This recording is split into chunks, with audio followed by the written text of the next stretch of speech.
बिस्मिल्लाहिर्रहमानिर्रहीम। आप देख रहे हैं मीडिया पॉइंट 071। मुझे वोट कहाँ कास्ट करना है, मैं किस यूनियन कौंसल में हूँ और किस वार्ड में हूँ। इस अमल से गुज़रने के बाद सूरत हाल आगे बढ़ी। रिटर्निंग स्टाफ की तकर्री शुरू हो गई। इंजीनियर, डॉक्टर, बैंक के मुलाजिमीन, रेवेन्यू के मुलाजिमीन, इरिगेशन के मुलाजिमीन, ये सब जो है वो रिटर्निंग स्टाफ में शामिल हो गए, ईसीपी के बंदे। तो फिर उस इलेक्शन का अंजाम वही होना था जो पोलिंग डे के दिन हुआ। प्रिजाइडिंग स्टाफ का सिलसिला शुरू हुआ। आखिरी रात तक प्रिजाइडिंग अफसरान तब्दील होते रहे। आखिरी रात तक, आखिरी घड़ियों तक पता नहीं चल रहा था कि इस पोलिंग स्टेशन पर प्रिजाइडिंग अफसर कौन है। और मैं ख़ुद गवाह हूँ, डिस्ट्रिक्ट रिटर्निंग अफसर के साथ आखिरी रात को मैं बैठा था कुछ शिकायत लेकर। तो वो कह रहे थे कि जी मैं डिस्टर्ब हूँ और पोलिंग की ड्यूटियों के हवाले से कि किस बंदे की ड्यूटी लगाऊं। तो ये ख़ुद डिस्ट्रिक्ट रिटर्निंग अफसर साहब की अपनी ज़बानी बात थी। तो आखिरी रात तक जब प्रिजाइडिंग अफसर मुकर्रर होंगे तो ज़ाहिर है कि वो किसी की डिमांड ही पूरी हो रही थी, और क्या हो सकता है। और फिर आगे पोलिंग स्कीम पर आप नज़र करेंगे कि जिस तरह पोलिंग स्टेशंस पर लोगों को दरबदर किया गया। एक पोलिंग स्टेशन एक गोठ में है और उसी गोठ के वोटर्स का जो वोट फिर वो करीब में 3 किलोमीटर दूर दूसरी पोलिंग स्टेशन पर लगाया गया। तो ये किसको सहूलत देना चाह रहे थे और किससे सहूलत छीनना चाह रहे थे। इस किस्म की पोलिंग स्कीम से भी वोटर्स गुज़र गए।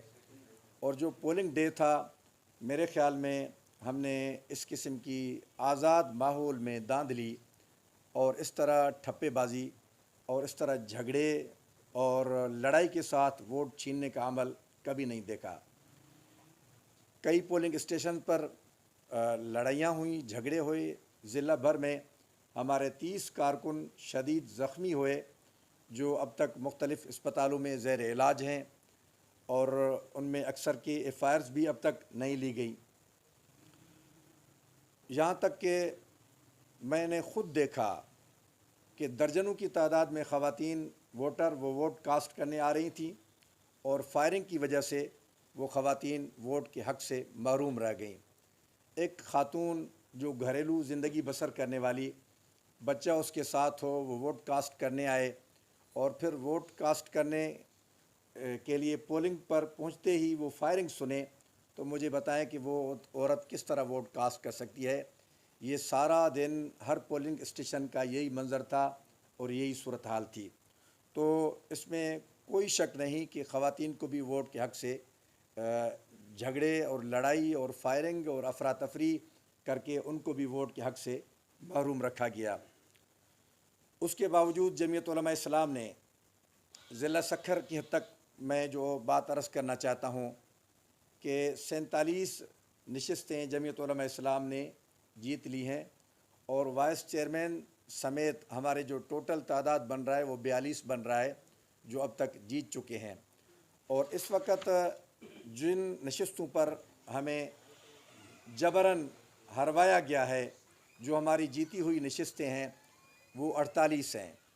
48 नशिस्तों पर हमारा मैंडेट छीना गया है और हमें जीती हुई 48 नशिस्तों से महरूम रखा गया है। उनमें तकरीबन कोई 13-14 ऐसी नशिस्तें हैं जिनका मार्जन 10-15 से 150 के अंदर है। चेयरमैन, वाइस चेयरमैन की नशिस्तें भी उसमें शामिल हैं, डिस्ट्रिक्ट कौंसल की नशिस्तें भी उसमें शामिल हैं। तो मजमूई तौर पर 48 ऐसी नशिस्तें हैं जिन पर हमारा मैंडेट छीना गया है ज़िला सक्खर में। और इस तरह जो यूनियन कमेटीज़ या यूनियन कौंसल्स जिन पर हम समझ रहे हैं कि अगर रिकाउंटिंग का अमल हो, रीपोल का अमल हो, रीचेकिंग का अमल हो या फिर अंगूठे के निशान की चेकिंग का अमल हो, तो फिर दूध का दूध, पानी का पानी हो जाएगा। उनमें union committee Abad Lakha, union committee Rahuja, union committee Bashirabad, union council Waburda, union council Sangi, union council Hengoro, union council Baiji Sharif, union council Junas, ये वो यूसीज़ हैं जहाँ पर अगर अंगूठे का निशान चेक किया जाए तो मुझे यकीन है कि JUI 1000 سے 1500 تک کی لیڈ سے ان یونین کونسل میں جیت جائے گی. اب تک بھی یہی صورتحال ہے. تو اس صورتحال میں جمعیت علماء اسلام اتنی جو ہے حکومتی سطح کی مشینری کے استعمال کرنے کے باوجود جمعیت علماء کے کارکنوں امیدواروں نے انتہائی ہمت اور حوصلے سے کام لیا اور میدان پر رہے اور میدان پر ہیں اور انشاءاللہ میدان پر رہیں گے. جمعیت علماء اسلام نے اس صورتحال میں کچھ احتجاجی اقدامات اٹھائے تھے. ان میں سے کچھ ہو چکے ہیں اور کچھ ہونے ہیں. اس حوالے سے میں جمعیت علماء اسلام صوبہ سندھ کی ناظم شیخ الحدیث حضرت مولانا مفتی سعود افضل صاحب سے ملتمس ہوں کہ وہ اس حوالے سے جو ہے تفصیلات سے آپ کو آگاہ فرمائیں. بھرپور احتجاجی تحریک کا آغاز کیا ہے. پہلے مرحلے میں جمعیت علماء اسلام نے ان 14 ہی اضلاع میں الیکشن کمیشن کے دفاتر کے سامنے دھرنا دیا تھا. پھر دوسرے مرحلے میں ایس ایس پیز کی آفس میں، یعنی پوری سندھ میں وہ 14 اضلاع میں اور یہ پوری سندھ کے ایس ایس پی آفیسز کے سامنے دھرنا دیا گیا. اور اگلا مرحلہ جو ہمارا ہے وہ 3، 4، 5 کو تحصیل سطح پر احتجاج ریکارڈ کرائے جائیں گے. ہر پریس کلب کے سامنے آ کر احتجاج ریکارڈ کروائیں گے. اس کے آگے بھی کوئی لائحہ عمل انشاءاللہ طے کریں گے. عین ممکن ہے کہ ہم وزیر اعلیٰ ہاؤس کے سامنے جا کر دھرنا دیں، روڈ کاروان چلائیں. اس پر مشاورت چل رہی ہے جمعیت علماء اسلام صوبہ سندھ کی، اور انشاءاللہ ہم اپنا حق حاصل کر کے ہی دم لیں گے انشاءاللہ. پولنگن میں شدید قسم کی دھاندلی کئی وئی. 3 پولنگن کے اندر رات جو 10 بجے تائیں پولنگن کے ہلائے ویو ऐं अंदरां ताला हणी करे जेल साज़ी करे ठप्पा हया विया. हिकु हिकु माण्हू 50-50, 100-100 ठप्पा हया आहिनि.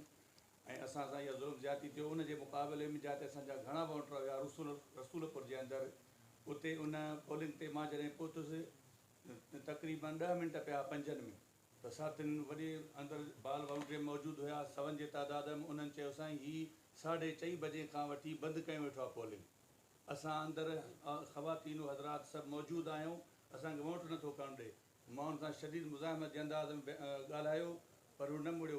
आख़िर में मूंखे एतिरा लफ़्ज़ चई त हाणे गोली हणंदे त बि मां पोलिंग न हलाईंदुसि, छो त मूंखे मथां जो हुकुम आहे, बसि एतिरो मां बंदि थो करे छॾियां. इहे हिते ज़्यादतियूं थियूं. उन खां सवाइ असांजूं 2 भेरा कैंपूं असां ड्राथियूं वयूं, वरी कैंप मां हनेसर हणाई, वरी असां सां ज़्यादती आहे. اپنے مرکز سے رابطہ ہے اور احتجاج ریکارڈ کروا رہے ہیں، اور مرکز کی پالیسی جو ہوگی وہ صوبے کی پالیسی ہوگی.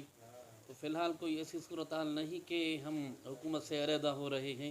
البتہ صدائے احتجاج ہم نے بلند کی ہے اور انشاءاللہ کسی نتیجے پر ہم پہنچ جائیں گے انشاءاللہ. دیکھیں کہ وہ تو ایک پارلیمنٹ کے اندر تک کا اتحاد ہے. پارلیمنٹ کے اندر جن لوگوں کی جتنی نشستیں ہیں، جو حجم ہے، جو تعداد ہے، اس کی مناسبت سے ہی وہاں پر الائنس ہوتے بھی ہیں، بنتے بھی ہیں اور ختم بھی ہوتے ہیں. تو اس وقت جو عمل ہے وہ تو وفاق کے حکومت کے حوالے سے یقینی طور پر ہے، سب کے سامنے ہے. سندھ میں ایک بات روز اول سے واضح رہی ہے کہ پیپلز پارٹی کی قدیم ترین اپوزیشن سندھ میں وہ JUI رہی ہے. آپ 1988 کے جو ماشاء اللہ کے بعد پہلے انتخابات تھے، اس دور سے لے کر جو 9-10 انتخابات ہوئے ہیں آج تک، اور اس میں 3-4 تو بلدیات کے بھی ہیں، اس کا آپ ریکارڈ چیک کر لیں. کسی ایک انتخاب میں پیپلز پارٹی کے ساتھ ہماری کوئی نہ اتحاد بنا ہے سندھ میں، نہ سیٹ ایڈجسٹمنٹ ہوئی ہے.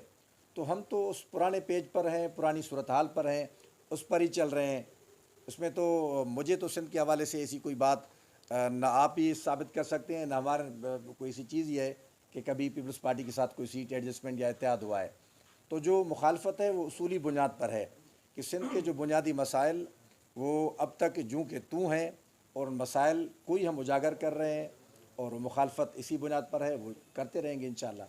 ایسی ہیں کہ جن کو اصول کے تناظر میں بھی لینا ضروری ہوتا ہے کہ بہت بڑے ترقی یافتہ ممالک وہاں بھی یہ سارا سسٹم ناکام رہا، تو ہم جیسا ملک اس میں یہ EVM تو پھر ایک نیا بحث بن جائے گا، اور پھر انتخابات کے بعد پھر نیا سلسلہ بحث کا شروع ہوگا. تو طریقہ کار یہی ہے کہ ECP ذرا آنکھیں کھولے، الیکشن کمیشن ذرا اپنے آپ کو ایک آئینی ادارہ کے طور پر بنائے.